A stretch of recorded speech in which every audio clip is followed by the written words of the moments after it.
দায়িত্ব, জ্ঞানবোধ, স্নেহ, মমতা, ভালোবাসা এই সব কিছুর সাথে যার কোনো সম্পর্ক নেই তার নাম হলো বিক্রম। বিক্রমের জীবনের উদ্দেশ্যই হলো সারা দিন ঘুরে বেড়ানো, ড্রিঙ্কস করা আর মেয়েদের সাথে ফ্লার্ট করা। এভাবেই তার দিন এলোমেলো কিন্তু সুখেই কাটছিল। ঠিক তখনই তার কাছে একটা কল আসে আর তার ঘাড়ে পড়ে 2 বছরের এক বাচ্চার দায়িত্ব। তবে এই দায়িত্ব শুধু তার ঘাড়েই পড়েনি, কারণ এই গল্পে ছিল আরেক সুন্দরী। তবে এই সুন্দরী ছিল বিক্রমের থেকে একদম উল্টো। এখন দুইজন অপরিচিত, তার উপর আবার কারোর সাথে কারোর কোনো মিলই নেই। তাদের যদি 2 বছরের এক বাচ্চার দায়িত্ব দেওয়া হয় তাহলে ঠিক কি হতে পারে? প্রশ্ন হলো এরা নিজেদেরকে সামলাবে নাকি বাচ্চাকে? এমনই 2 পাগলের ছোট্ট এক বাচ্চাকে নিয়ে পাগলামি, একটু খুনসুটি, একটু মান অভিমান আর অনেকগুলো বাস্তব শিক্ষায় ভরা গল্প নিয়ে আজ এক্সপ্লেইন করব সম্প্রতি মুক্তিপ্রাপ্ত মুভি মা নামে, যার অর্থ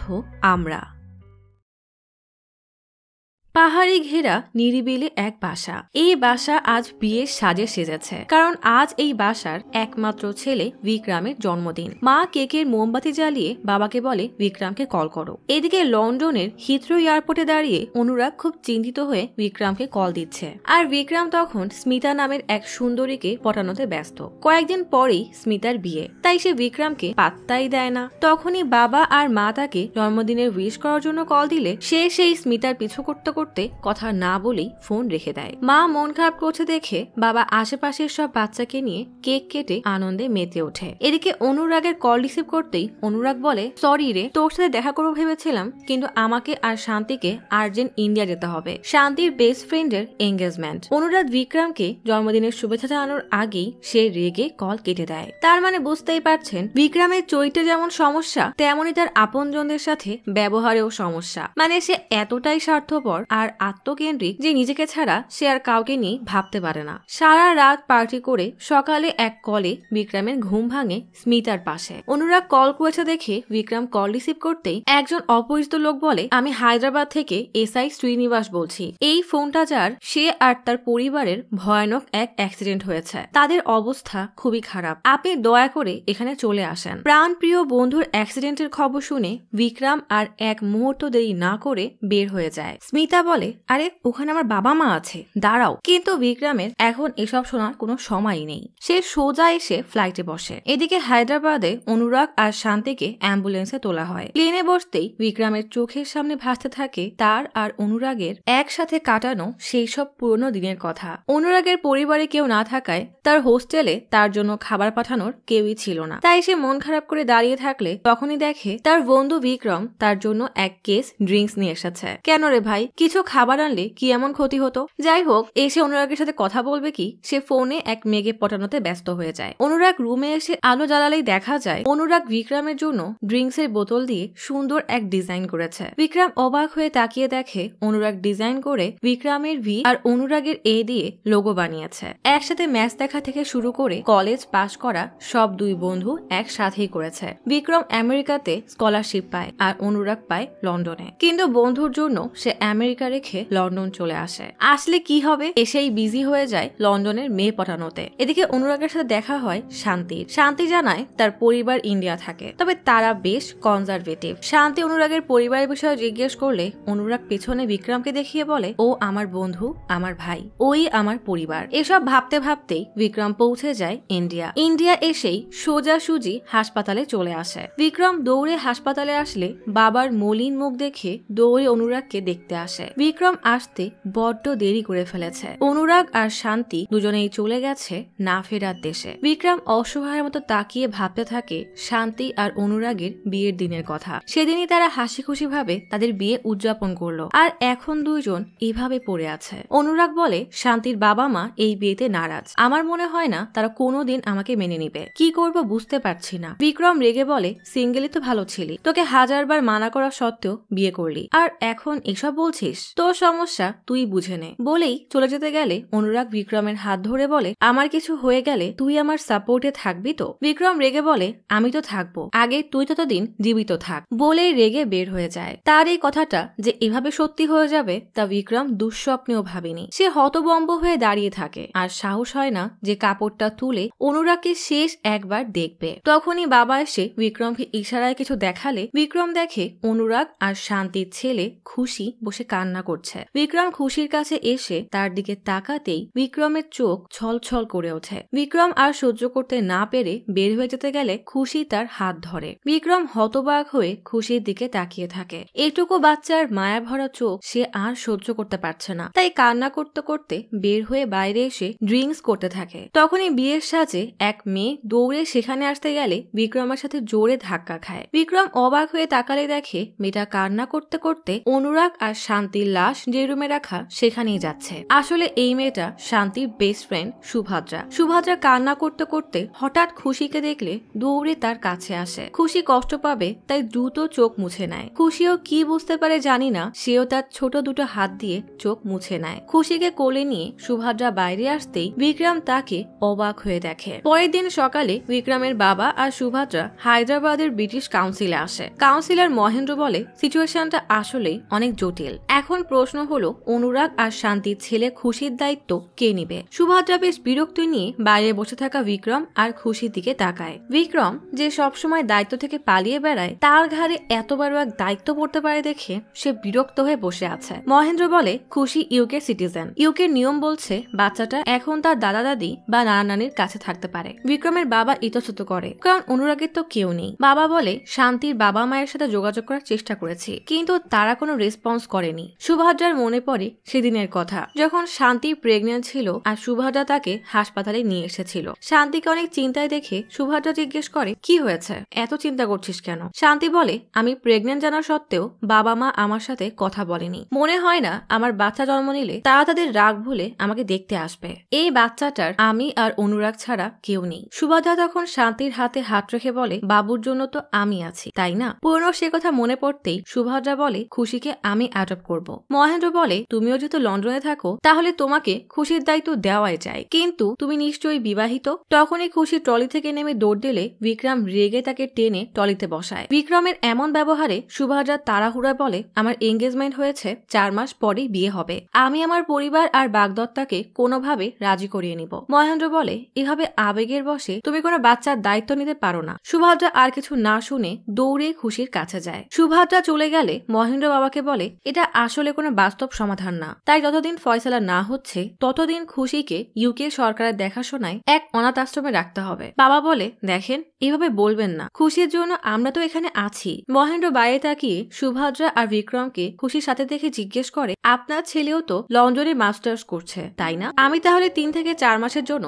একটা ব্যবস্থা করতে পারবো, তবে একটা শর্তে। বিক্রম আর সুভদ্রাকে অনুরাগ আর শান্তির বাসায় 4 থেকে 5 মাস থেকে খুশির দেখাশোনা করতে হবে। এই সময়ের মধ্যে হয়তো সুভদ্রা তার বাগদত্তাকে রাজি করাবে, নয়তো আপনি শান্তির বাবা মাকে রাজি করাবেন। বিন্দাস ভাবে জীবন কাটানো ফ্রি। বাট বিক্রম এই শর্ত শুনে আকাশ থেকে পড়ে। বাবা তাকে নানাভাবে বোঝালেও বিক্রমের একটাই কথা, তার দ্বারা বাচ্চা সামলানো কোনোভাবেই সম্ভব না, সেটা 4 থেকে 5 মাসের জন্যই হোক না কেন। এদিকে সুভদ্রার বাবা মা সুভদ্রার এমন সিদ্ধান্তে প্রচুর রেগে বলে, তোর নিজের একটা জীবন আছে, বান্ধবী ছেলের জন্য নিজের জীবন কেন নষ্ট করবি? তাও আবার অচেনা এক ছেলের সাথে এক বাসায় থাকবি, লোকে কি বলবে? আর তোর শ্বশুর বাড়ির লোকজনই বা কি বলবে? সুভদ্রা রেগে বলে, তুমি তাদেরকে বোঝাও, কিন্তু আমি খুশিকে একা ছাড়তে পারবো না। সুভদ্রা বিক্রমের সাথে কথা বলতে আসলে বিক্রম রেগে বলে, আমি বাস্তববাদী কথা বলছি আর তুমি আবেগে, বুঝেছো? সুভদ্রা রেগে বলে, বাচ্চাটার বয়স মাত্র 2 বছর, আমি কিভাবে ওকে অনাথ আশ্রমে থাকার জন্য ছেড়ে দিব? বাবা মাকে বোঝাতে বললে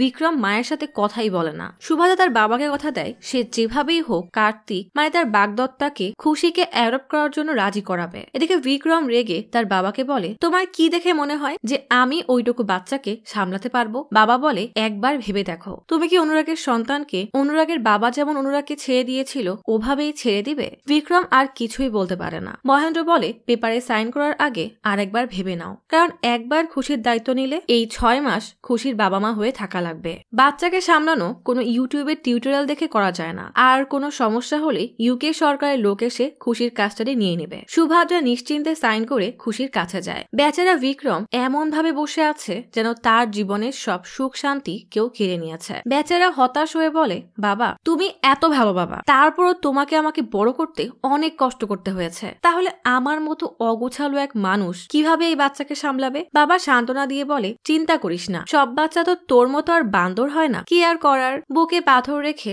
সাইন করে দেয়। এয়ারপোর্টে খুশির ছোট্ট ব্যাগ নিয়েও সে মেয়েদের সাথে ফ্লার্ট করতে ব্যস্ত। অনিচ্ছা সত্ত্বেও সে এসে ফ্লাইটে বসে। তখন এয়ার হোস্টেস এসে জিজ্ঞেস করে, কি লাগবে স্যার? বিক্রম বলে, আপনার নম্বর হলে ভালো হতো। বিক্রমের এই সস্তা ফ্লার্টিং দেখে সুভদ্রা তো গা জ্বলে যায়। রাতে সুভদ্রার ঘুম ভাঙলে দেখে তার পাশে বিক্রম নেই। ওয়াশরুমের কাছে আসলে দেখে বিক্রম সব এয়ার হোস্টেসের সাথে ড্রিঙ্কসে ব্যস্ত। সুভদ্রা রেগে তাকালে বিক্রম দৌড়ে এসে খুশিকে ধরে আর সুভদ্রা ফ্রেশ হতে যায়। যাই হোক, এভাবে দুজন পৌঁছে যায় লন্ডনে। এয়ারপোর্টে সুভদ্রার বান্ধবী আর বিক্রমের বন্ধু তাদেরকে রিসিভ করতে আসে। ইউকেতে ফিরে খুশি তো মেলা খুশি। বাসায় পৌঁছাতেই খুশি এক দৌড়ে বাসার ভেতরে যায়। বিক্রম এত বড় বাসা দেখে বলে, বাহ অনুরাগ, তুই তো হ্যাপি এক বাসা কিনেছিস। বাসায় ঢুকেই সোজা এক রুমে আসলে দেখে সেই রুমে তার আর অনুরাগের ছবিতে ভরা। মানে অনুরাগ এই রুমটা বিক্রমের জন্যই সাজিয়ে রেখেছে। বিবেক বলে, তোর জন্য খুশি অজানা কেউ হলেও খুশির জন্য তুই তার খুব আপন। বিক্রম আফসোস করে বলে, ওর মা যদি আমার ছবি দেখিয়ে বলতো আমি একটা রাক্ষস, তাহলে খুশি আমার কাছেই আসতো না আর এসব হতোও না। এদিকে খুশির মাসুম দুই চোখ সারা বাসা ঘুরে ঘুরে বাবা আর মাকে খুঁজছে, কিন্তু অবশিশুটা বুঝতেও পারছে না সে তার বাবা মাকে আজীবনের জন্য হারিয়ে ফেলেছে। সুভদ্রা খুশিকে কোন রকমে বুঝিয়ে বলে নিয়ে সান্ত্বনা দেয়। বিক্রম তখন চিল করতে ছাদে আসে। আর মোড় ভেঙে তাকাতেই দেখে সামনের বাসায় স্মিতা দাঁড়ানো। তার মনে পড়ে সেদিনের কথা। সেদিন আসলে স্মিতার বাসায় তাকে দেখতে ছেলেপক্ষ এসেছিল। তখনই বিক্রম স্মিতার রুম থেকে বের হলে সবার সামনে স্মিতার সত্য আসলে সবাই হতবাক হয়ে যায়। একেই বলে যেখানে বাঘের ভয় সেখানেই সন্ধ্যা হয়। বিক্রম এক দৌড়ে নিচে আসলে সুভদ্রা বলে, আগামীকাল অনুরাগ আর শান্তির স্মৃতিচারণের জন্য আশেপাশে সবাই আসবে, তাই গিয়ে এসব জিনিস নিয়ে আসো। স্মিতা থেকে বাঁচার জন্য সে লিস্ট নিয়ে দেয় এক দৌড়। কি ভাবছেন সে বাজার করে উদ্ধার করে দিবে? জি না, সে বিবেককে নিয়ে সারাদিন ড্রিঙ্কস করে কাটিয়ে দেয়। বিক্রম নেশার ঘুরে বলে, বাচ্চা দুধ পছন্দ করে আর আমি ড্রিঙ্কস, এর মধ্যে কি আদেও কখনো মিল হয়? আমার দ্বারা কখনোই বাচ্চা দেখাশোনা করা সম্ভব না। এটা কেউ কেন বুঝতে পারছে না? সুভদ্রা বিক্রমের জন্য অপেক্ষা করছে। তখনই মাতাল বিক্রম নাচতে নাচতে বাসায় আসে। সুভদ্রা রেগে বলে, সেই কখন সুপার শপে গিয়েছিলে আর এখন আসার সময় হলো? বিক্রম মাতলামি করতে করতে বলে, তোমাকে আমার জন্য অপেক্ষা করতে হবে না, বুঝেছো? আমি নিজেই দরজা খুলতে পারি। সুভদ্রা বিরক্ত হয়ে বলে, তখনই বলতে যে কাজটা পারবে না, আমি নিজেই গিয়ে সব কিনে আনতাম। তখনই বাজারের ব্যাগ হাতে বিবেক আসলে সুভদ্রা অবাক হয়ে যায়। সুভদ্রা বিবেককে ধন্যবাদ দিলে সেও হুট করে একটা ব্যাগ ফেলে দেয়। আসলে দুই মাতাল বন্ধুর একই অবস্থা। বাচ্চা পালতে এসে কেউ যদি এসব করে বেড়ায় তাহলে রাগটা কার না হয়। পরের দিন একে একে সবাই শান্তি আর অনুরাগের শ্রাদ্ধ অনুষ্ঠানে আসতে থাকে। বিক্রম বিবেককে বলে, আমাদের যেটা ভুলে যাওয়া উচিত এরা সেটা আরো মনে গড়িয়ে দিচ্ছে। তখনই সুভদ্রা এসে বিক্রমকে স্মিতাদের বাসা দেখিয়ে বলে, ওই বাসায় কাউকে ইনভাইট করা হয়নি কেন? স্মিতার বাবা মা বিক্রমকে দেখেই রেগে সোজা বাসার ভেতরে চলে যায়। বিক্রম বলে, আসলে ওই বাসার মেয়ের বিয়ে, তাই ওরা আসতে পারবে না। তখনই দোস্তের এসে অনুরাগ আর শান্তির ছবির সামনে ফুল রেখে সুভদ্রা আর বিক্রমকে তার পরিচয় দিয়ে বলে, আমি অনুরাগের বিজনেস পার্টনার। তোমাদের মতো বন্ধু যে আজও বেঁচে আছে এটা দেখেই ভালো লাগছে। আসলে আমার রেস্টুরেন্টের বিজনেস নিয়ে বিক্রমের সাথে একটু কথা ছিল, সময় পেলে রেস্টুরেন্টে এসো, অনেক কিছু ডিসকাস করতে হবে বলেই চলে যায়। রাতে সুভদ্রা বিক্রমকে বলে, আমার খুশির দায়িত্ব নেওয়ার ব্যাপারে তোমার সাথে কিছু কথা আছে। বিক্রম ড্রিঙ্কস করতে করতে বলে, আমিও একই কথা ডিসকাস করতে এসেছি। সুভদ্রা বলে, আমার অফিস সকাল 9টা থেকে 6টা পর্যন্ত, তোমার কখন? বিক্রম বেশ ভাব নিয়ে বলে, আমি সকাল 6টায় উঠি, এরপর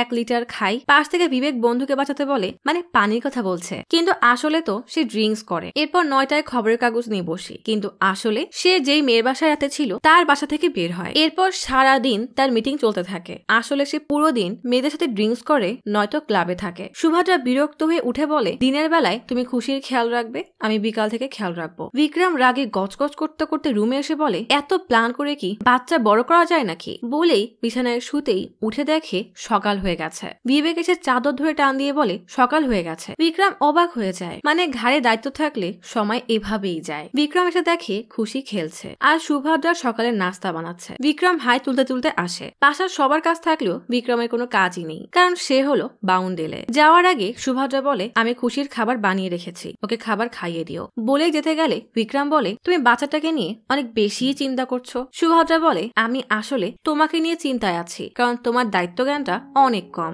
এভাবে সাত সকাল অপমান করে চলে গেলে বিক্রম খুশিকে বলে, চলো একসাথে মজা করি। বলে সে ড্রিঙ্কস আর গায়ের উপরে এক গাদা চিপস নিয়ে বসে পড়ে। মানে বাসায় কোনো বাটিও নেই। এদিকে সুভদ্রা অফিসে এসে তার কাজে ব্যস্ত হয়ে যায়। এদিকে বাসায় হুট করে খুশি বিক্রমকে একটা বল ছুড়ে মেরে কান্না করতে শুরু করে। অনেক চেষ্টার পরও বিক্রম কোনোভাবেই খুশির কান্না থামাতে পারে না। শেষে ক্লান্ত হয়ে দুইজনেই ঘুমিয়ে পড়ে। সুভদ্রা বাসায় এসে দেখে সব জিনিস আর খেলনা চারিপাশে ছড়িয়ে ছিটিয়ে আছে। মানে এখানে ছোটখাটো একটা ঝড় হয়ে গেছে। তার মাঝেই বিক্রম আর খুশি ঘুমিয়ে আছে। সুভদ্রা আসতেই বিক্রম হিসেবে কোনো তোয়াক্কা না করেই নাচতে নাচতে সেখান থেকে বের হয়ে যায়। সন্ধ্যায় বিক্রম মাতাল হয়ে বাসায় ফিরে দেখে খুশি কান্না করছে। বিক্রমকে দেখে সুভদ্রা রেগে জিজ্ঞেস করে, তুমি ওকে কি খাইয়েছো যে এখনো কান্না করছে? বিক্রম খুশির কাছে এসে বলে, উল্টা খুশি তো আমাকে সকাল থেকে কান্না করিয়েই যাচ্ছে। সুভদ্রা জিজ্ঞেস করে, আগে এটা বলো তুমি ওকে কি খাইয়েছো? বিক্রম বলে, তুমি কি জানি খাবার রেখে গিয়েছিলে তাই। সুভদ্রা টিফিন বক্স দেখিয়ে বলে, কোথায় খাইয়েছো? সব তো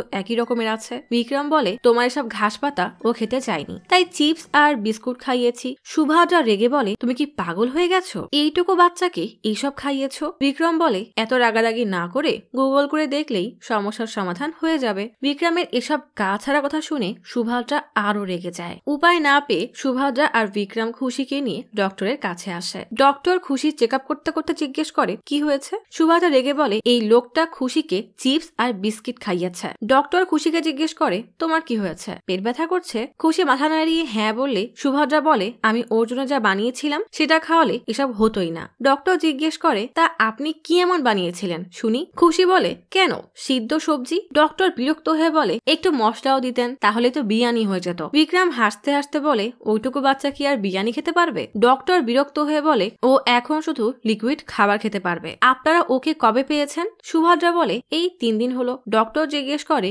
এর মাঝে আপনারা ওকে গোসল করাননি? সুভদ্রা অবাক হয়ে বিক্রমকে জিজ্ঞেস করে, তুমি ওকে গোসল করাওনি? বিক্রম বলে, আরে আমি নিজেই তো 2 দিন পর পর গোসল করি। ডক্টর রেগে বলে, ওর ডাইপারটাও বদলানো হয়নি, বাচ্চার পটি শক্ত হয়ে গেছে। বিক্রম রেগে বলে, গোসলের সাথে এর আবার কিসের সম্পর্ক?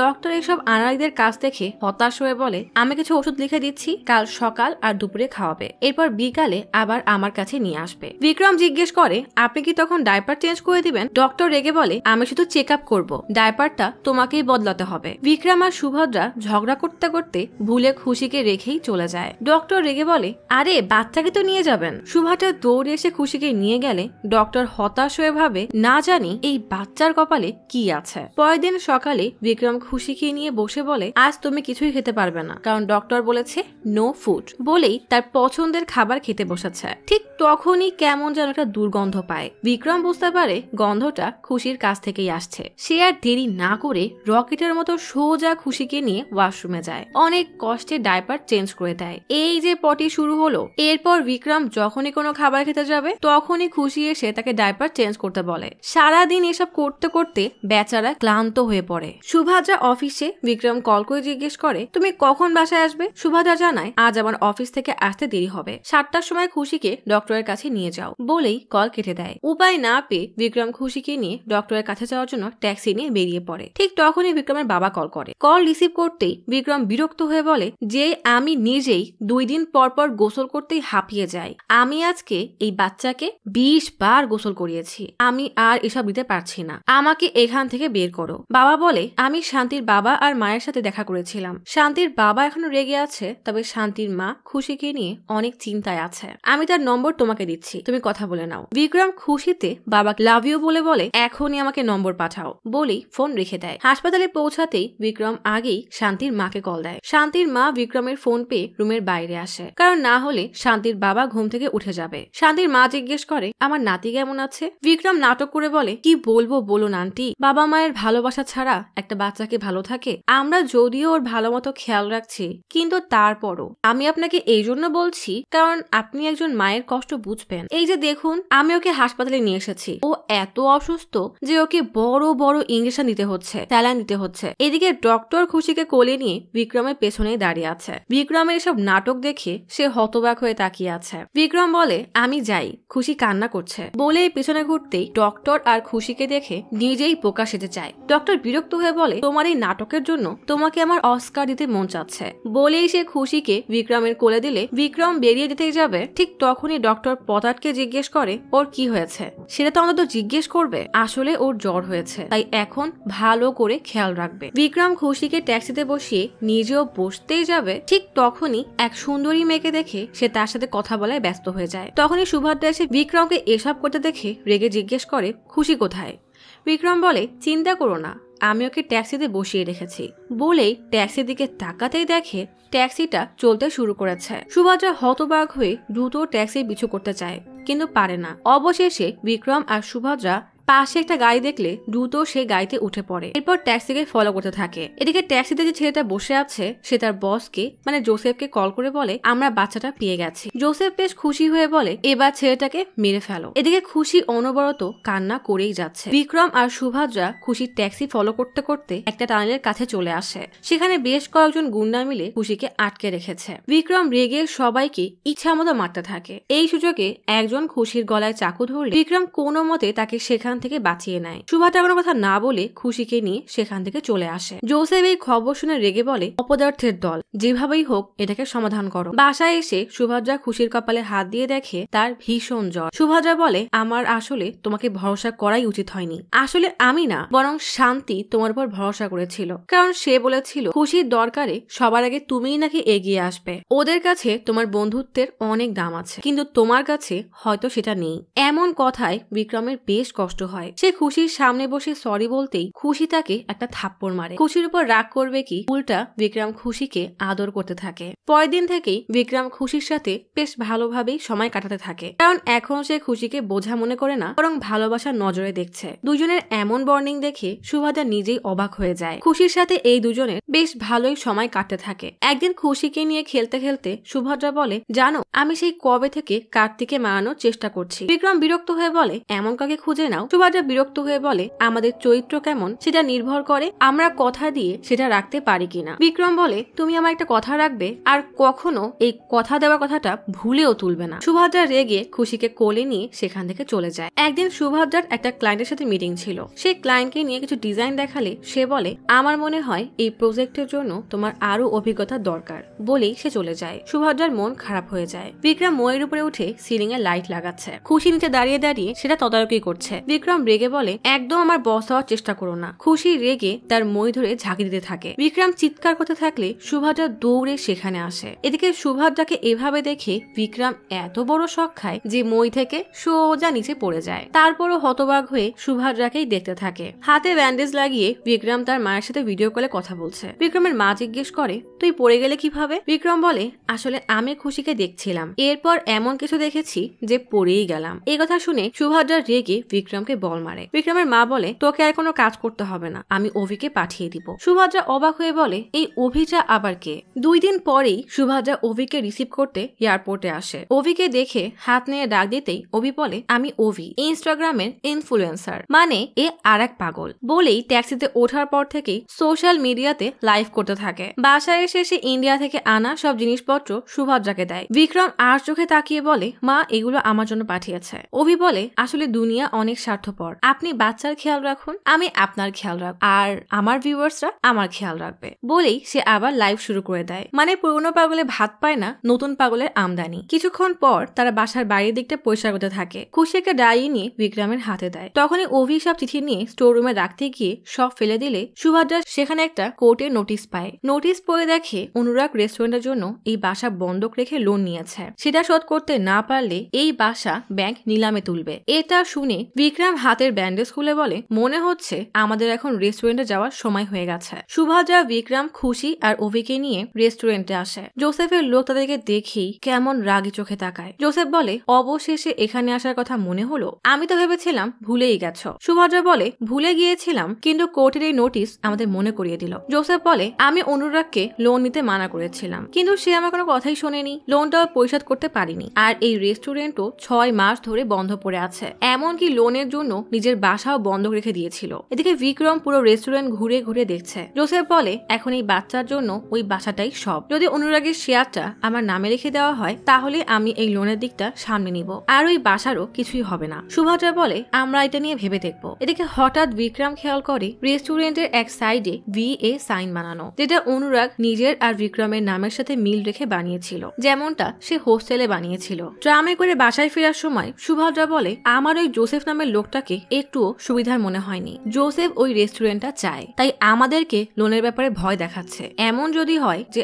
আমরা নতুন করে রেস্টুরেন্টে ডিজাইন করে মার্কেটিং করে আবার ওপেন করি। বিক্রম বলে পারফেক্ট আইডিয়া, চলো করে ফেলি। সুভদ্রা বলে কিন্তু এটা এত সহজ না। বিক্রম বলে এটা খুশি ডিসাইড করবে। বলেই সে খুশিকে কোলে নিয়ে দুইটা আঙ্গুল দেখিয়ে বলে একটা আঙ্গুল ধরলে আমরা রেস্টুরেন্ট আবার ওপেন করব, আর একটা ধরলে আমরা রেস্টুরেন্টটা জোসেফকে দিয়ে দিব। খুশি নতুন করে রেস্টুরেন্ট খোলার অপশন বাঁচলে দুইজনই খুশিতে লাফাতে থাকে। পরের দিন সুভদ্রা অভিকে নিয়ে জোসেফের সাথে দেখা করে বলে আমরা রেস্টুরেন্টটাকে নতুন করে ডিজাইন করে আবারও ওপেন করব। জোসেফ বলে কিন্তু তোমাদের কাছে কি এত সময় আছে? সুভদ্রা বলে ঠিকই বলেছেন, আমাদের কাছে বেশি সময় নেই। এরপর শুরু হয় তাদের রেস্টুরেন্ট রিনোভেশনের কাজ। দিন রাত এক করে রেস্টুরেন্টের কাজ করতে থাকে। জোসেফ কাজ দেখতে এসে জিজ্ঞেস করে বাহ বেশ ভালো ডেকোরেশন হয়েছে, এরপর কি করবে? সুভদ্রা বলে প্রমোশনের জন্য অ্যাড বানাবো। জোসেফ বলে এত টাকা কি বাজেটে হবে? সুভদ্রা বলে দেখাই যাক। সুভদ্রা অ্যাড শুটের জন্য সব রেডি করে অপেক্ষা করছে। তখনই ওভি এসে বলে মডেল আসবে না। জোসেফ শয়তানি একটা হাসি হেসে বলে আমি জানতাম এরকম কিছু একটা হবে। ওভি বলে কিন্তু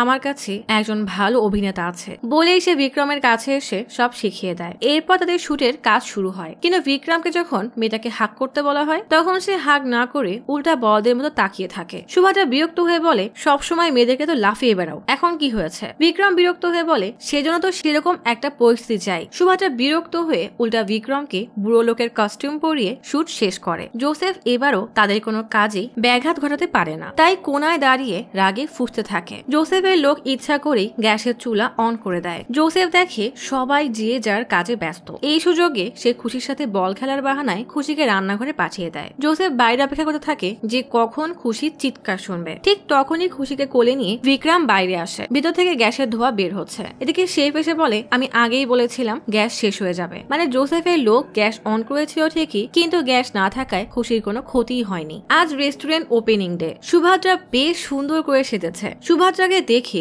বিক্রম হা হয়ে তাকিয়ে আছে। সবাই হাসি মজা আনন্দ করেই রেস্টুরেন্টের ওপেনিং করে। সবাই খুশি থাকলেও খুশি হয়নি জোসেফ। অনুষ্ঠান শেষ করে ওয়ালেটের সামনে বসে বিক্রম মনে মনে বলে শুধুমাত্র শান্তি আমার উপর বিশ্বাস রেখেছিল বলেই আমি খুশির খেয়াল রাখতে পারছি। তখনই ওবি এসে বিক্রমকে বাসা যেতে বললে বিক্রম বলে আমি জানি আর 4 মাস বাকি আছে, কিন্তু আমি আর সুভদ্রা মিলে কি বাকিটা জীবন খুশির খেয়াল রাখতে পারবো না? ঠিক তখনই সেখানে জোসেফ এসে বিক্রমের কাঁধে হাত রেখে বলে অনেক হয়েছে। বিক্রম রেগে উল্টা জোসেফের হাত মুচড়ে বলে তোমার সাহস কিভাবে হয় যে তুমি খুশিকে কিডন্যাপ করিয়েছিলে? গল্প চলে আসে কিছুক্ষণ আগের ঘটনায়। আসলে অনুষ্ঠান শেষে অভি সুভদ্রাকে বলে বেশ ভালোই অনুষ্ঠান হয়েছে। এদিকে সুভদ্রা বারবার কার্তিককে কল করেই যাচ্ছে। তখনই কার্তিকের মেসেজ আসে যে সে লন্ডনে চলে এসেছে। এটা দেখে সুভদ্রা খুশি হয়ে জিজ্ঞেস করে বিক্রম কোথায়? বিক্রম তখন মাতলামি করতে করতে ড্রিঙ্কস হাতে নিয়ে সেখানে আসে। এসে এক নাগারে তার মনের কথা বলতেই থাকে। বিক্রম বলে সুভদ্রা তোমার রাগ তোমার ভালোবাসা সবকিছু আমার জন্য অনেক গুরুত্বপূর্ণ। তুমি পুরো মানুষটাই আমার জন্য গুরুত্বপূর্ণ। তোমাকে আমি অনেক পছন্দ করি। সুভদ্রা উত্তরে বলে পেছনে আমার বাগদত্তা কার্তিক। বিক্রম পিছনে তাকিয়ে কার্তিককে দেখলে সাথে সাথেই বেচারার মন ভেঙে কোটি কোটি টুকরা হয়ে যায়। তাল সামলাতে না পেরে সে বেহুশ হয়ে নিচে পড়ে যায়। পরের দিন জ্ঞান ফিরলে লাফ দিয়ে উঠে রুমে কার্তিককে দেখে বলে গত রাতে অনেক নেশা করেছিলাম, ভুলে মনে হয় তোমার বাসায় চলে এসেছি। বড়দের এটা মনেও নেই যে এই লোকটা আসলে কে। কার্তিক বলে আরে না, এটা তোমারই বাসা। বিক্রম জিজ্ঞেস করে তাহলে কি তুমি মাতাল হয়ে আমার বাসায় এসেছিলে? কার্তিক লেবু আর আদার জুস দিয়ে বলে এটা খাও, তোমার সব মনে পড়ে যাবে। কার্তিক চলে গেলেই বিক্রম এক ঢোক খাওয়ার পরই তার গত রাতের কথা মনে পড়ে যায়। আর এটাই সে কার্তিক চিনতে পেরে রেগে জুস ফেলে দেয়। নিচে এসে কার্তিক সুভদ্রার জন্য নাস্তা বানাতে গেলে সুভদ্রা মানা করলেও কার্তিক শোনে না। কার্তিকের এমন মিষ্টি আচরণ দেখে অভি বেশ খুশি হয়ে বলে আহারে কত ভালো ছেলে। পাশেই বিক্রম হিংসায় জ্বলতে থাকে। কার্তিক বিক্রমকে জিজ্ঞেস করে তুমি কি খাবে?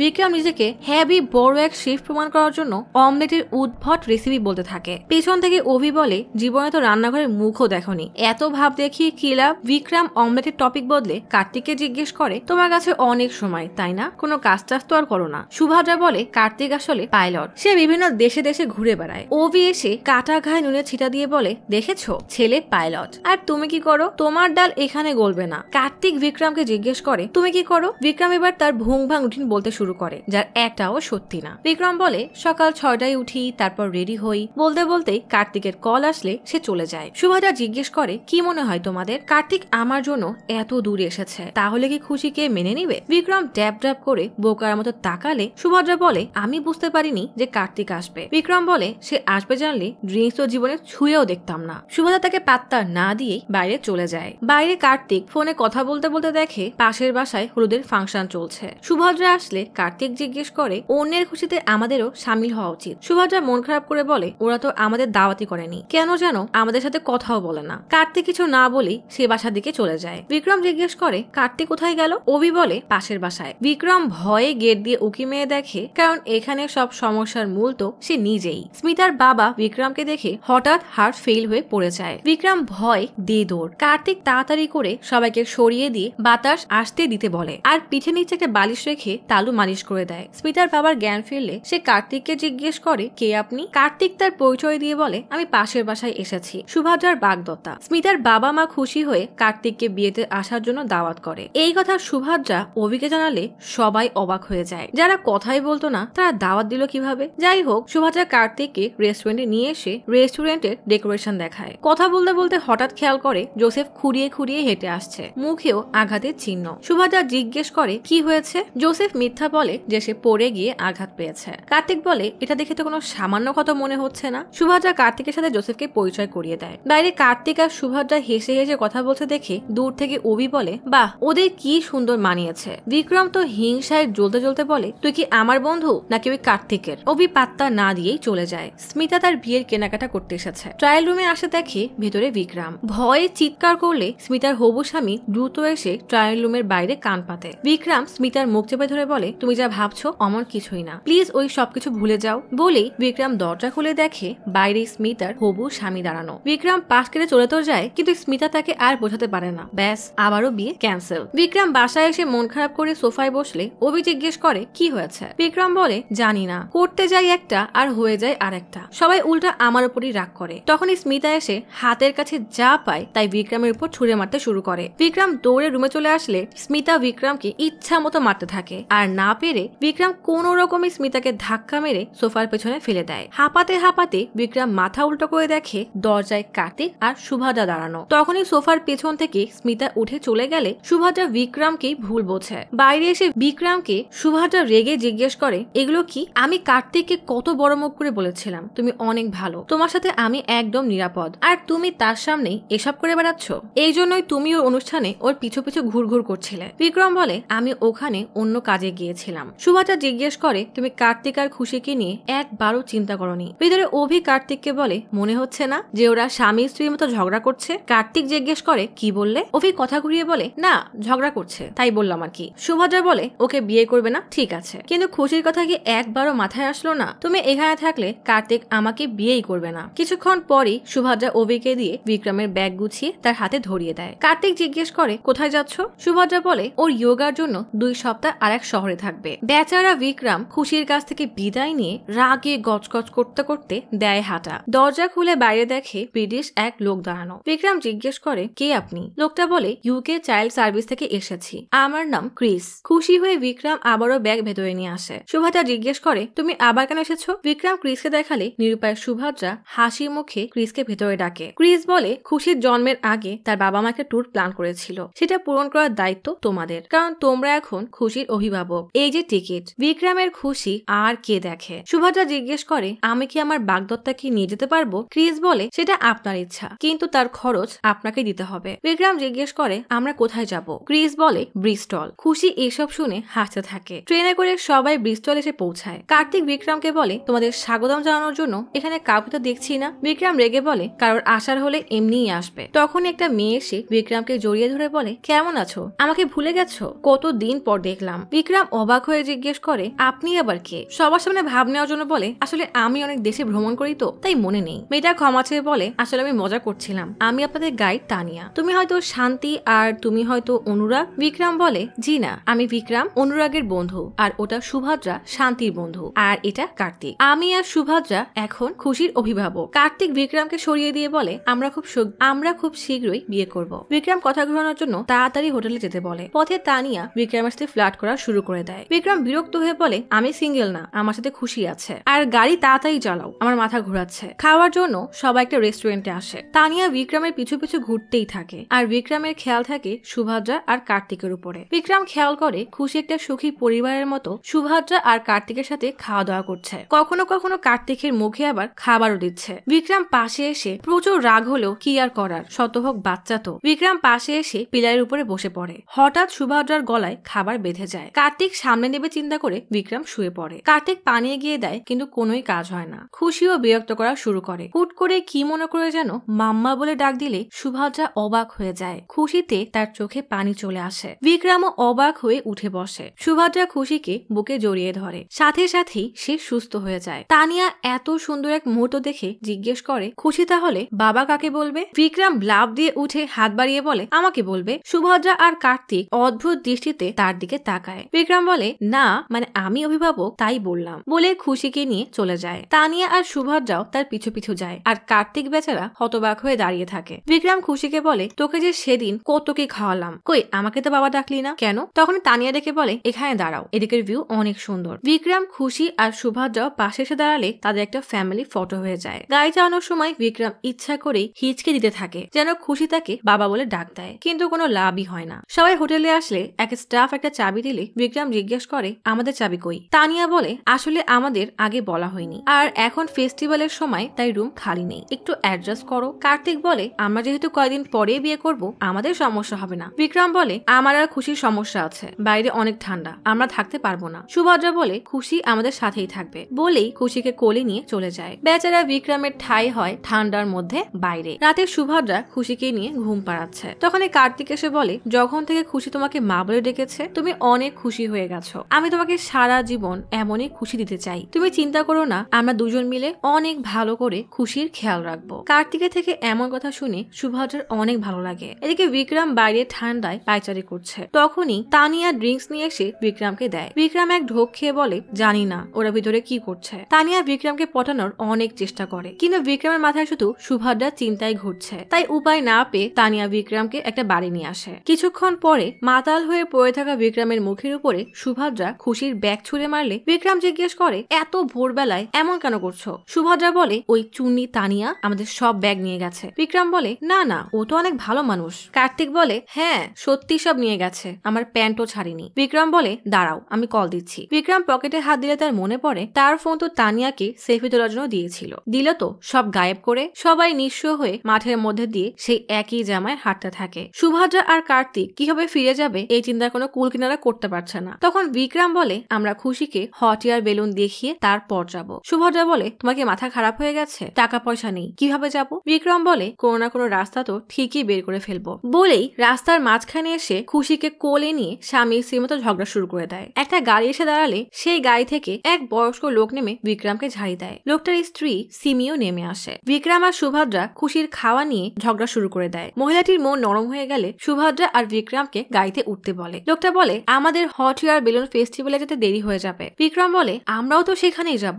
লোকটা আর কিছু না বলেই স্ত্রীর কথায় রাজি হয়ে তাদের গাড়িতে তোলে। কার্তিককে দেখে জিজ্ঞেস করে এই লোক আবার কে? বিক্রম বলে না না ও কেউ না, বাচ্চার কেয়ারটেকার। কার্তিকের প্রচুর রাগ হলেও তার আর কিছুই করার থাকে না। রাতে এক জায়গায় দাঁড়ালে পিটার নামের লোকটা বিক্রমকে জিজ্ঞেস করে তোমাদের বিয়ে কতদিনের? বিক্রম বলে এই তো 1 বছর। পিটার জিজ্ঞেস করে মানে তাহলে 2 বছরের বাচ্চা কিভাবে হলো? বিক্রম মুচকি হেসে বলে বিয়ের আগেই হয়ে গিয়েছিল। পিটার আর বিক্রম হাসি ঠাট্টা করতে থাকলে এসব শুনে কার্তিক রেগে দেয় হাঁটা। সুভদ্রা বিক্রমকে ডেকে ঝাড়ি দিয়ে বলে কার্তিকের সামনে এসব কথা কেন বলছো? আমার একদমই ভালো লাগছে না। বিক্রম বলে আরে পিটার তো মজা করছিল। সিমি আসলে পিটার তাকে নিয়ে খোলা আকাশের নিচে টেবিল সাজিয়ে শ্যাম্পেন ঢেলে রোমান্টিক ডিনার করতে থাকে। পিটার একটা রিং দিয়ে বলে তোমাকে 20 বছর আগে একটা প্রতিজ্ঞা করেছিলাম, এটা বানাতে 20 বছর লেগেছে, এটা একদম আসল হীরা। আংটি পরিয়ে দিলে সিমি খুশি হয়ে বিক্রম আর সুভদ্রাকে সেই আংটি দেখায়। বিক্রম সুভদ্রাকে জিজ্ঞেস করে ওরা অনেক খুশি তাই না? সুভদ্রা বলে তুমি এর কারণ জানো? এই দুইজন তাদের প্রতিজ্ঞা রেখেছে। বিক্রম জিজ্ঞেস করে কেমন প্রতিজ্ঞা? উত্তর শোনার আগেই ঘুম এসেছে বলে ঘুমিয়ে পড়ে। তীরে দাঁড়িয়ে কার্তিক সিমিকে বলে আমি আপনার মন খারাপ করতে চাই না, কিন্তু এটা ডায়মন্ড না। সিমি বলে এটাই ডায়মন্ড। কার্তিক বলে না, পিটার আপনাকে দেওয়া কথা ভেঙেছে। সিমি বলে আসলে পিটার আমাকে ডায়মন্ডের আংটি দেওয়ার ওয়াদা কখনো করেইনি। 27 বছর আগের কথা সে ভুলে গেছে। এগুলো আসলে তার ভালোবাসা প্রকাশের একটা মাধ্যম। ভালোবাসা কি জানো? তুমি হয়তো তাকে কিছুক্ষণের জন্য দেখতে পাবে না, কিন্তু মন থেকে চেষ্টা করলে ঠিকই দেখতে পাবে। সিমি চলে গেলে কার্তিক পিছনে ফিরে দেখে শুভাটা দাঁড়ানো। কার্তিক কোনো কথা না বলেই চলে যায়। খুশি ঘুমের মধ্যে বিক্রমকে জড়িয়ে ধরে। সুভদ্রা এসেও ঘুমিয়ে পড়ে। কিছুক্ষণ পর খুশি উঠে একা একা কোথায় যেন যাওয়ার চেষ্টা করে। গাড়ির ভিতর থেকে পিটার খেয়াল করে বিক্রমও জেগে আছে। খুশিকে ধরে টেনে আবারও ঘুম পাড়িয়ে দেয়। খুশি যেন আবার উঠে না চলে যায়, তাই সারা রাত না ঘুমিয়ে বসে বসে পাহারা দেয়। সকাল হতেই সবাই ফেস্টিভ্যালের উদ্দেশ্যে রওনা দেয়। হট এয়ার বেরোনোর জায়গায় এসে খুশিকে দেখায়। কার্তিক বলে, ভালো হয়েছে ফ্রিতে দেখতে পাচ্ছ, কারণ টিকিট কেনার টাকাটাও তো আমাদের কাছে নেই। তখনই পিটার 2টা টিকিট বের করে দিলে বিক্রম অনেক খুশি হয়ে যায়। সুভদ্রা সিমিকে জিজ্ঞেস করে, কিন্তু এই টিকিট তো আপনাদের। সিমি বলে, তোমরা ওই বাচ্চার জন্য এত কিছু করছো, আর আমরা এটুকু করতে পারবো না? সুভদ্রা তার গলা জড়িয়ে ধন্যবাদ দেয়। বিক্রম খুশিকে মাথায় করে নিয়ে সার্কেলে ঢোকে। সিমি সুভদ্রাকে বলে, জানি তুমি বিয়ে করনি, কিন্তু একটা সুন্দর পরিবার চাও। আজকের এই মুহূর্তকে এনজয় করো। সুভদ্রাও খুশি মনে হট এয়ার বেলুনে চড়ার জন্য ভেতরে যায়। তিনজনে হ্যাপি কাপলের মতো সুন্দর এই মুহূর্তকে এনজয় করে। বিক্রম অপলক দৃষ্টিতে সুভদ্রার দিকে তাকিয়ে থাকে। খুশির ইচ্ছা পূরণ শেষে সবাই চলে আসে স্টেশনে। সেখানে তানিয়া বিক্রমদের ব্যাগ রেখে যায়। সুভদ্রা দেখে ব্যাগের উপর একটা চিঠি রাখা। চিঠিতে লেখা, বিক্রম, তোমার মধ্যে বাচ্চামি স্বভাবটা এখনো আছে, এই জন্যই তোমাকে আমার এত ভালো লেগেছে। তুমি সব সময় এমন খুশিই থাকো, একা থাকলেও এভাবেই থেকো। আমি যদি পারতাম তোমাকে বিয়ে করে নিতাম। আমি এই সফর তোমার জন্য আরো স্পেশাল বানিয়ে দিয়েছি। প্রশংসা শুনে বিক্রম তো ফুলে ফেপে শেষ, কিন্তু কার্তিকের প্রচুর রাগ হয়। কার্তিক বলে, কিসের ভালো? তোমার জন্য ঘুমানোর ড্রেস পরে রাস্তায় হাঁটা লাগলো, তোমার কোনো দায়িত্ববোধ আছে? ওই বৃদ্ধ কাপল আমাদেরকে এই পর্যন্ত না আনলে জানি না আমাদের কি হতো। তোমার জীবনের কোনো উদ্দেশ্যই নেই। তোমার সাথে যে থাকবে তার জীবন পুরো নষ্ট হয়ে যাবে। তুমি একা থাকলে এগুলো ঠিক আছে, কিন্তু যদি তোমার কারণে তোমার স্ত্রী আর বাচ্চাও এভাবে রাস্তায় থাকে, সেটা কখনোই ভালো হবে না। খুশি যদি কিছু চাই, তুমি কি করবে? অন্যের কাছে গিয়ে সাহায্য চাইবে? নিজে কিছু করতে পারবে না, আর তুমি করবেও না, কারণ খুশি তোমার নিজের সন্তান না। বিক্রম রেগে চলে যায়। সুভদ্রার অনেক খারাপ লাগলেও সে কিছুই বলতে পারে না। পরের দিন সকালে সুভদ্রা চুপচাপ দাঁড়িয়ে কফি খাচ্ছে। কার্তিক পেপার পড়ছে আর অভি গাছ কাটছে। ঠিক তখনই দায়িত্ববান পুরুষ বিক্রম একদম শার্ট প্যান্ট ইন করে এসে কার্তিককে জিজ্ঞেস করে, তোমার কাছে ঘড়ি আছে? সবাই তার এই রূপ দেখে অবাক হয়ে যায়। কার্তিক বিক্রমকে জিজ্ঞেস করে, এসব কি? বিক্রম বলে, ইন্টারভিউর জন্য যাচ্ছি। কার্তিক জিজ্ঞেস করে, তোমাকে কে চাকরি দিবে? কার্তিক বিক্রমের সার্টিফিকেট হাতে নিয়ে অবাক হয়ে যায়। সব সাবজেক্টে এত ভালো রেজাল্ট। কার্তিক বলে, তুমি ইউনোলজিতে রিসার্চ করেছো, 2 মাস পরে তুমি ডক্টর হয়ে যাবে। অভি জিজ্ঞেস করে, এটা আবার কোন সাবজেক্ট? বিক্রম বেশ ভাব নিয়ে বলে, ওয়াইন কিভাবে বানায় তার বিজ্ঞান। অভি বলে, ও, এই জন্য তুমি সারাদিন ওয়াইন খেতে? এটা শোনার পরে সুভদ্রার বেশ ভালো লাগে। বিক্রম বের হওয়ার সময় সুভদ্রা এসে বিক্রমকে কোট দিয়ে বলে, বাইরে অনেক ঠান্ডা, তুমি হঠাৎ এগুলো কেন করছো জানি না, তবে বেস্ট অফ লাক। বিক্রম ইন্টারভিউতে আসলে তার এমন প্রোফাইল দেখে বিক্রমের চাকরি হয়ে যায়। বিক্রম বলে সে অ্যাডভান্স চায়, কারণ সামনে তার ছেলের জন্মদিন, আর সে খুবই ধুমধাম করে উদযাপন করতে চায়। অফিস থেকে বিক্রমকে অ্যাডভান্স স্যালারি দিলে বিক্রম এক শপে এসে ব্যাটম্যানের পুতুল কিনে নেয়। বাসায় এসে দেখে এক আন্টি খুশিকে কোলে তুলে আদর করছে। বিক্রমের মুখটা ফ্যাকাশে হয়ে যায়। এক আঙ্কেল এসে বলে, আমরা খুশি নানা আর নানি, এতদিন তোমরা ওর দেখাশোনা করেছো, তার জন্য অনেক ধন্যবাদ, কিন্তু এখন থেকে খুশির দেখাশোনা আমরা করব। খুশি আমাদের সাথেই থাকবে। বিক্রম বলে, কি বললেন? খুশি এখানে থাকবে, দরকার হলে আপনারা এখানে থেকে যান। নানা বলে, তুমি শুধুমাত্র ওর কেয়ারটেকার, বুঝেছো? খুশির সাথে তোমার কোনো সম্পর্ক নেই, আর তুমি যদি রাজি না হও তাহলে আমরা কোর্টে যাব। বিক্রম বলে, ঠিক আছে যান। কার্তিক আর অভি বিক্রমকে বোঝাতে চাইলে বিক্রম তাদেরকে উল্টা ধমক দেয়। সুভদ্রা বোঝানোর চেষ্টা করলে বিক্রম বলে, তুমি শুনেছো ওরা কি বলছে? খুশির সাথে নাকি আমাদের কোনো সম্পর্কই নেই, আর তুমি তাদেরকে খুশিকে দিয়ে দিবে। সুভদ্রা বিক্রমকে টেনে নিয়ে ভিতরে আসে। সুভদ্রা বলে, আমরা শুধু 6 মাসের জন্য খুশির গার্জিয়ান। হ্যাঁ মানছি, খুশির সাথে আমাদের সম্পর্ক আরো গভীর হয়ে গেছে, কিন্তু বোঝার চেষ্টা করো, আমরা যখন কোনো জায়গায় ঘুরতে যাই তখন সেটা আমাদের ভালো লাগে, কিন্তু তার মানে এই না যে আমরা সেখানেই থেকে যাব। খুশির কথা চিন্তা করো, ওর একটা ভবিষ্যৎ আছে। বিক্রম বলে, আজ আমি যখন আবেগী হয়ে কথা বলছি তখন তুমি লজিকের কথা বলছো। ওরা খুশিকে নিয়ে যাবে, আমি খুশিকে চাই, তোমার যা ভালো লাগে করতে পারো বলে বিক্রম চলে যায়। খুশিকে তার নানা নানি নিয়ে চলে যায়। পরদিন সকালে বিক্রম খুশির বল হাতে নিচে নেমে অবচেতন মনে খুশিকে ডাক দেয়। হঠাৎ সামনে তাকিয়ে দেখে কার্তিক আর সুভদ্রা ব্যাগ প্যাক করছে। কার্তিক বলে, জানি এটা যাওয়া সঠিক সময় না, কিন্তু বাসা থেকে অনেক চাপ আসছে, তোমাকে আমাদের বিয়েতে অবশ্যই আসতে হবে, তুমি অনেক ভালো একটা মানুষ। বিক্রম মায়ার ভরা দৃষ্টিতে সুভদ্রার দিকে তাকায়। সুভদ্রা আর কিছু না বলেই চলে যায়। শেষমেশ সবাই বিক্রমকে ছেড়ে চলে যায়। যখন বিক্রম পরিবারের মূল্য বোঝেনি তখন সবাই তার পাশে ছিল, আর এখন যখন সে পরিবারের পরিবারের মূল্য বুঝলো তখন কেউ তার পাশে নেই। বিক্রম ছলো ছলো চোখে সুভদ্রা চলে যাওয়ার দিকে তাকায়। সুভদ্রারও অনেক কষ্ট হচ্ছে, কিন্তু তার কিছুই করার নেই। সবসময় হাসি খুশিতে মেতে থাকা বিক্রম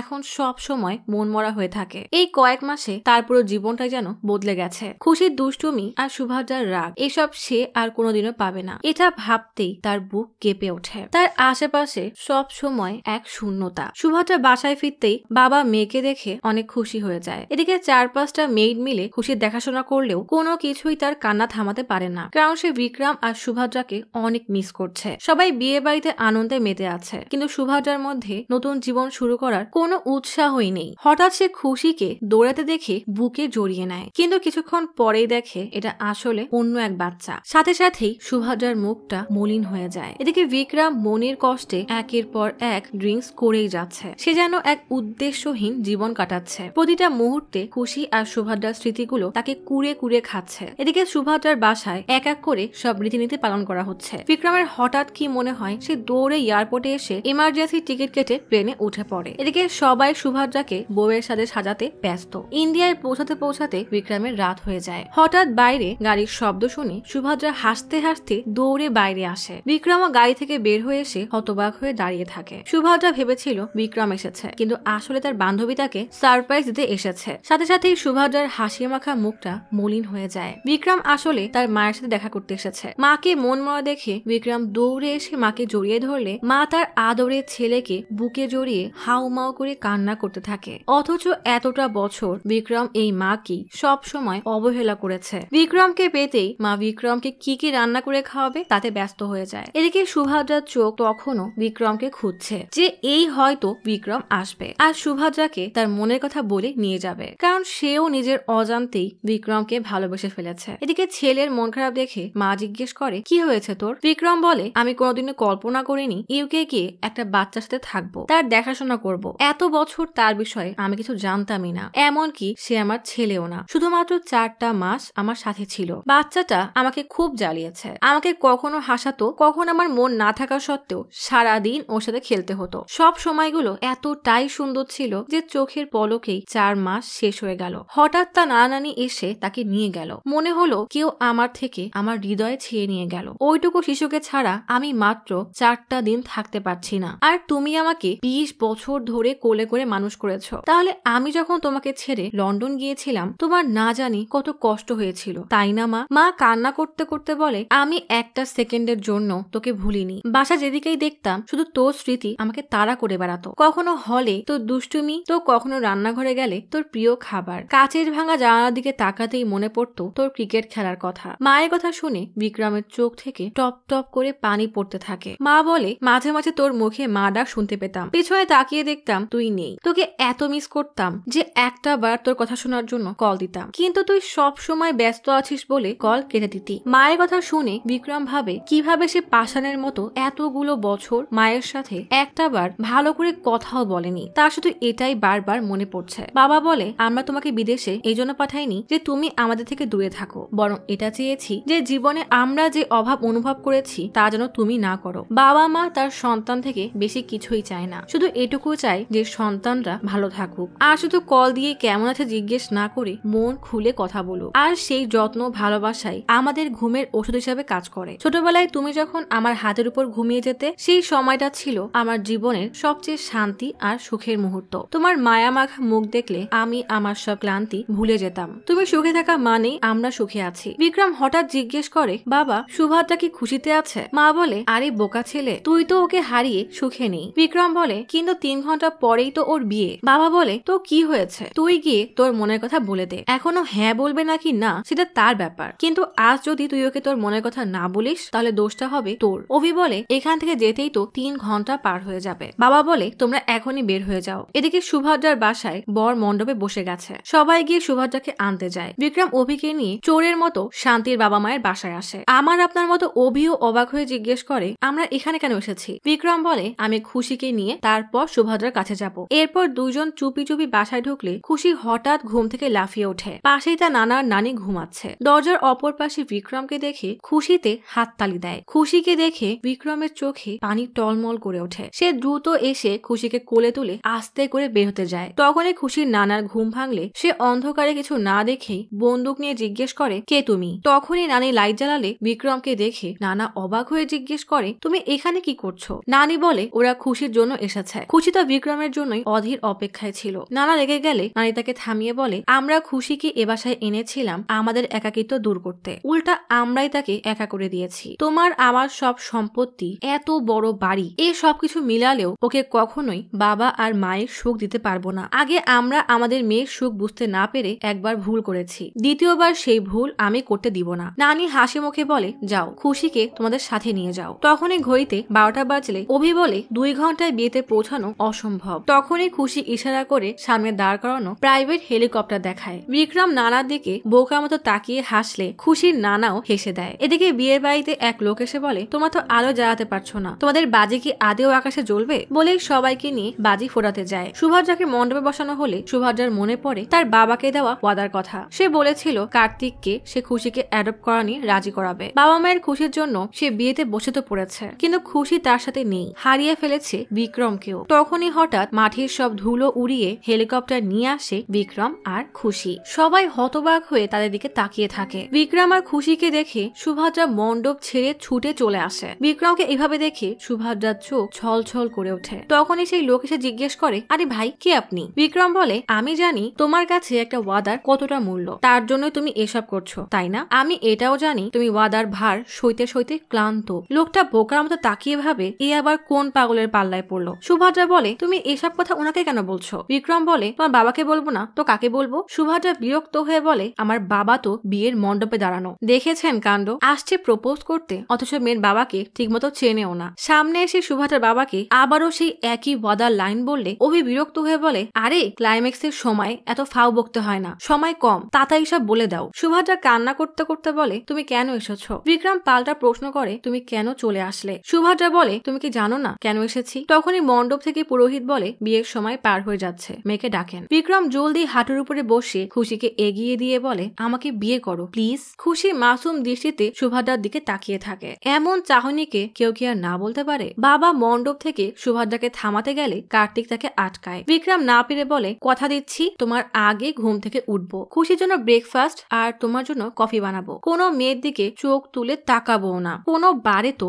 ভুলেও যাব না, সারা জীবনের জন্য ড্রিঙ্কস বাদ। তখনই বাজি উল্টাপাল্টা ফুটতে শুরু করলে সবাই ভয়ে দৌড়াদৌড়ি করতে থাকে। সুভদ্রা, বিক্রম আর কার্তিক হন্যে হয়ে খুশিকে খুঁজতে থাকে। খুশি হঠাৎই বাবা বলে চিৎকার করলে সবাই অবাক হয়ে তাকায়। খুশি দৌড়ে আসলে সুভদ্রা আর বিক্রম তাকে জড়িয়ে ধরে। আকাশে অজস্র বাজি ফুটছে। এই হাসি খুশি পরিবার দেখে কার্তিক আর খুশির নানাও হাসছে। ফাইনালি খুশি আবারও নতুন করে পেল তার বাবা আর মাকে। একটা মাসুম বাচ্চার ভালোবাসা মিলিয়ে দিল দুইটা অপরিচিত আর দুইটা আলাদা প্রান্তের মানুষকে। এটাই তো ভালোবাসা, যা কখন হয়, কিভাবে হয় আর কেনই বা হয় তা কেউ বুঝতেও পারে না। তবে সব ভালোবাসা বুঝলেও বাবা মায়ের ভালোবাসা আমরা কেন যেন বুঝেও বুঝি না। যতদিন আমাদের দরকার হয় তাদের সাপোর্ট নিয়ে বেড়ে উঠি, আর যখন তাদের আমাদের সাপোর্টের খুব দরকার হয় তখন নিজেদের জীবন নিয়ে ব্যস্ত থাকি। তাই দিনে একবার হলেও বাবা মায়ের সাথে কথা বলুন, তাদের খোঁজ নিন। হারিয়ে গেলে আফসোস করা থেকে তারা থাকতেই মূল্য দিন।